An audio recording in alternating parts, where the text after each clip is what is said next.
மகா பெரிவா அற்புதங்கள் நேயர்களுக்கு இந்த குரியக்கோ சுரங்காவின் சிரம் தாழ்ந்த வணக்கங்கள்.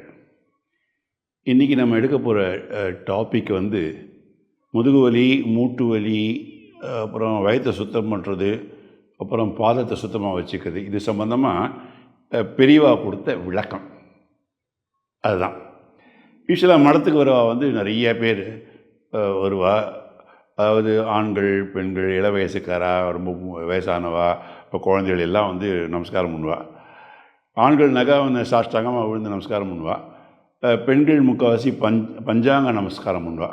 இந்த பஞ்சாங்க நமஸ்காரங்கிறது கால் மூட்டி, கை மூட்டி, நெத்தி, அது மூணும் தரையில் படணும். அதான் பஞ்சாங்க நமஸ்காரம்னு சொல்லுவாள். அந்த மாதிரி எல்லோரும் நமஸ்காரம் பண்ணும்போது பெரியவா நாராயணா நாராயணா நாராயணா அப்படின்பா.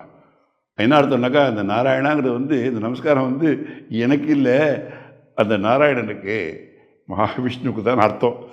அந்த மாதிரி பண்ணுவாள்.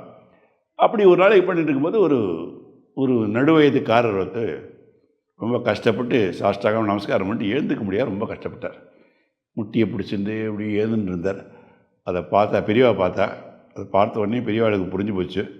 பெரியவாவுக்கு அர்த்தம் புரிஞ்சு போச்சுன்னு அவருக்கும் தெரிஞ்சு போச்சு. அவர் சொன்னார், பெரியவா இப்போல்லாம் முன்ன மாதிரி ஏந்துக்க முடியல, முதுகுத்தண்டு வலிக்கிறது, முட்டி வலிக்கிறது, ரொம்ப கஷ்டமாக இருக்குது. நான் ஆயுர்வேதி, அலோபதி எல்லா வைத்தியமும் பார்த்தாச்சு, ஆனால் ஒன்றுக்கும் கேட்கறதில்ல, என்ன பண்ணுறது பெரியவா அப்படின்னு கஷ்டப்பட்டு சொன்னார்.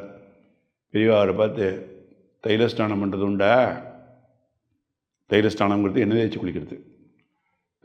இல்லை பெரியவா, முன்னெல்லாம் பண்ணிட்டு இருந்தேன், இப்போ வேலை அது இது பிஸ்னஸ் அலையிறதுல தலையில் தண்ணி ஊற்றின்னு ஓடுறதுக்கு கூட நேரம் இருக்க மாட்டேங்கிறது அப்படின்னா. அதான் இப்படி இப்போ அவசர உலகமாக ஆகிடுத்து. அந்த காலத்துலலாம் உடம்பு நிறையா நல்லெண்ணெயை தேய்ச்சிட்டு நல்லா ஊறிட்டின அப்புறம் அரப்பு பொடியை தேய்ச்சி குளிப்பா. அப்போல்லாம் இந்த மூட்டு வலி, கயத்த வலி எல்லாம் ஒன்றும் வந்தது கிடையாது. இப்போ யார் இதெல்லாம் கேட்குறா? என்ன சனி நீர் ஆடு அப்படின்னு சொல்லி பாடத்துலேயும் சொல்லிக் கொடுத்தா. அதெல்லாம் யார் படிச்சிருக்கா? யாரும் படித்தவரெல்லாம் யார் கேட்குறா? என்ன பண்ணுறது? ஒன்று பண்ணு, வாரத்துக்கு 2 நாள் நல்ல தைலஸ்நானம் பண்ணு, அப்புறம் அந்த பிரண்ட தொகையில் மிளகு ரசம் அதெல்லாம் சேர்த்துக்கோ, இதுலையா அப்படின்னு பிரசாதம் கொடுக்குறதுக்காக கை நீட்டினார். வாங்கிறதுக்காக அவர் கை நீட்டினார். இரு தரேன் பிரசாதம், உன் சார்பில் மற்ற வாழ்க்கையும் சில விஷயங்கள்லாம் சொல்லணும் அப்படின்னு எல்லோரும் ஆர்வமாக கேட்டா. என்ன சொல்ல போகிறான்னு சொல்லிட்டு எல்லா கிரகஸ்தாலும் வயத்தில் வீட்டில் 3 விதமான எண்ணெய் வச்சுக்கணும். ஒன்று நல்லெண்ணெய், அப்புறம் விளக்கெண்ணெய், அப்புறம் வேப்பெண்ணெய். நல்லெண்ணெய் சமையல் பண்ணுறதுக்கு யூஸ் பண்ணுவாள், அப்படியே விளக்கேற்றுறதுக்கு யூஸ் பண்ணுவாள். இப்போல்லாம் என்ன பண்ணுறாங்கனாக்கா, சமையல் பண்ணுறதுக்கு கொண்டு நல்ல எண்ணெய் நல்ல நல்லெண்ணெயை பார்த்து வாங்கிட்டு விளக்கேற்றுறதுக்கு சுவாமிக்கு இன்னொன்று கொஞ்சம் மட்டமான எண்ணெயெல்லாம் வாங்குறா. அது ரொம்ப தப்பு, ரொம்ப ரொம்ப தப்பு. சுவாமிக்கு தான் வசதியானதாக தரணும், அதை எல்லோரும் ஞாபகம் வச்சுக்கணும். அடுத்தது விளக்கெண்ணெய். வயத்த வலி பெரியவாளுக்கு, குழந்தைகளுக்கு வயத்துனாக்கா நாபியை சுற்றி தொழுவா, என்ன பட்டுன்னு கேட்கும், சரியாக போயிடும். அப்புறம் சில சுத்தமான விளக்கெண்ணெய் அந்த காலத்தில் கிடச்சிது, வயத்துக்கும் தருவா, என்ன அது கிளீனாக ஆகிறதுக்காக, அதுவும் நல்ல விஷயந்தான். 3வது வேப்பெண்ணெய். இந்த வேப்பெண்ணெய் இந்த காலத்தில் யாரும் வச்சுக்கிறதே கிடையாது. வயசானவாள்லாம் வேப்பெண்ணெய் அந்த காலத்துலலாம் உடம்பு நிறையா தடவை வேண்டிய இடம் ஜிம்முன்னு குளிச்சாருனாக்கா இந்த மாதிரி முதுகு வலி, மூட்டு வலி, ஒரு வலி வந்தது கிடையாது. இப்போ யார் கேட்குறாரு? யாரும் கேட்கறதில்ல.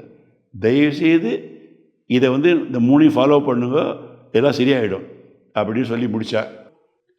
அப்புறம் இன்னொரு முக்கியமான விஷயம், எண்ஜான் உடம்புக்கு சிரசே பிரதானம் அப்படின்பா.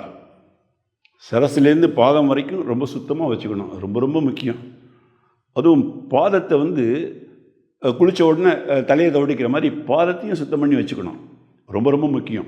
அந்த காலத்தில் பார்த்தீங்கன்னாக்கா வீட்டு மனுஷன் வெளியில் போயிட்டு வரும்போது வாசல்லையே ஒரு பக்கெட் வச்சுருப்பா.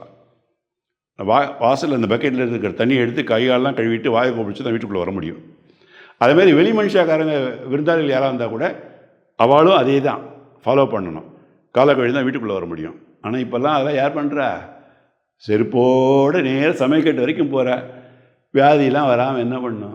சொல்லி முடித்த உடனே சந்தோஷம் எல்லாருக்கும். அப்புறம் இது நடந்து 1 மாதம் கழித்து அந்த மூட்டு வலி வந்தார் இல்லையா, முடியல, ஏற்றுக்க முடியலன்னு அவர் வந்தார், சாஷ்டாங்கமாக நமஸ்காரம் பண்ணார், பளிச்சுன்னு ஏது நின்னார்.